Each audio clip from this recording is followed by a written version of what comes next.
Hello and welcome to the channel. The former governor of Lagos State, Akinwumi Ambode, visiting President Bola Ahmed Tinubu at the presidential villa in Abuja.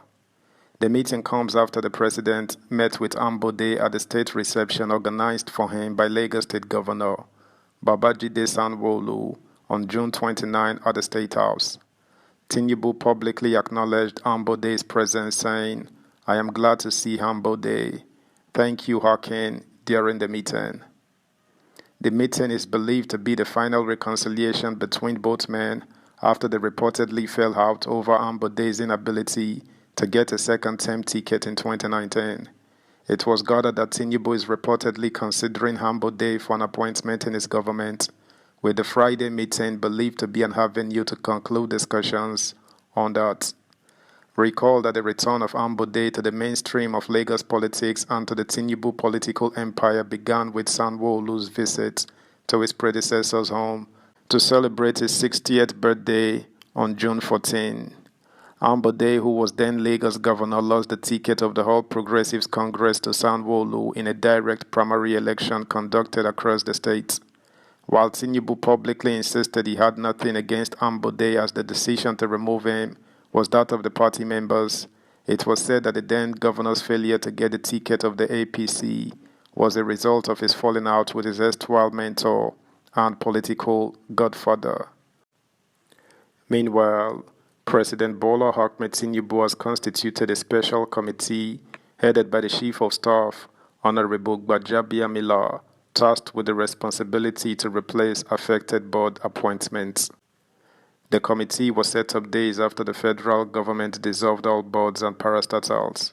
According to the Tribune, the special committee is tasked with the responsibility of creating selection and nomination modalities in line with the law governing the requirements and qualifications expected of appointees in the affected ministries, departments, and agencies, MDAs.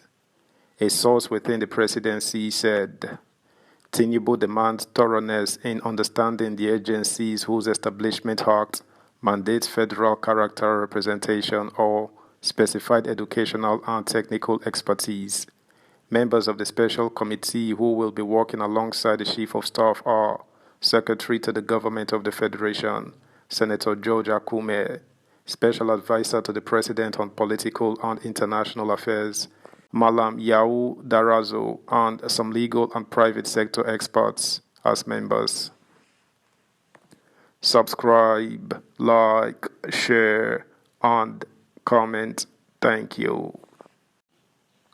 Also, an All Progressives Congress APC chieftain in Bauchi State, Haruna Gololo, has called on President Bola Ahmed Tinubu not to make the same mistakes his predecessor Muhammadu Buhari made. He urged the president to create jobs for Nigerians instead of distributing money to cushion the effect of the fuel subsidy removal. Tinubu had asked the National Assembly to approve $800 million loan to serve as a palliative to reduce the hardship induced by the removal of subsidy on petrol. The president disclosed that 12 million households would receive 8,000 naira monthly from the loan that is being sourced from the World Bank. Also, another 500 billion naira has been appropriated by the National Assembly in an amendment to the 2022 supplementary budget to mitigate hardship as a result of the subsidy cuts.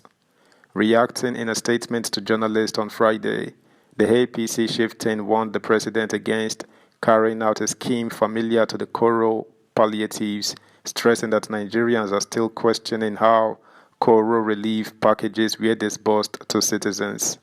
He advised that the money should be used to create jobs through the refurbishing of the Nigerian refineries or put up other industries to help employ the youths and school leavers.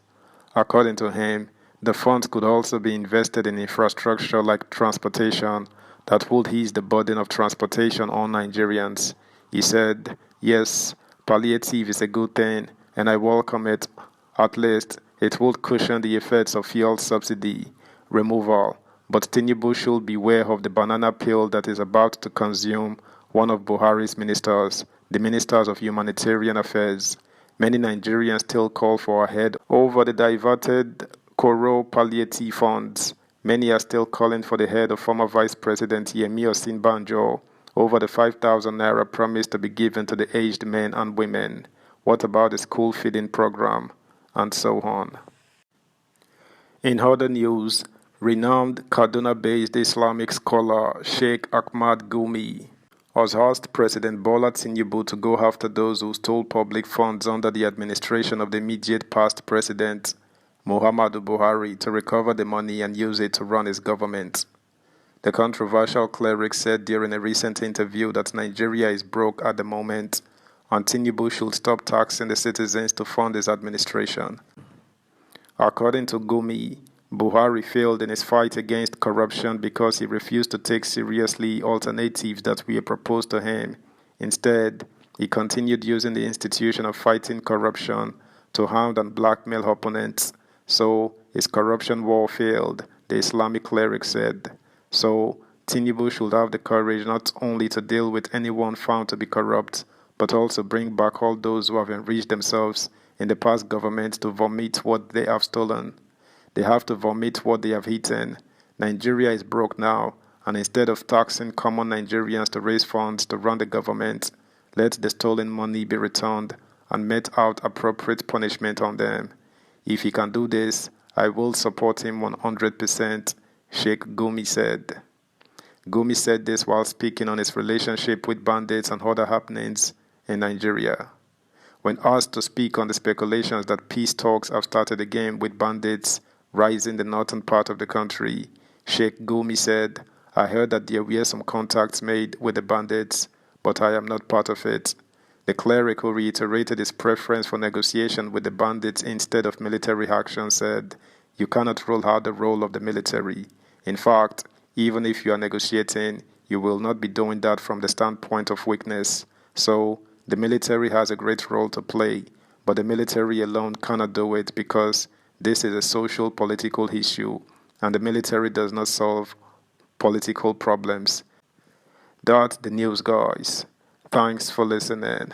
Until next time. Bye.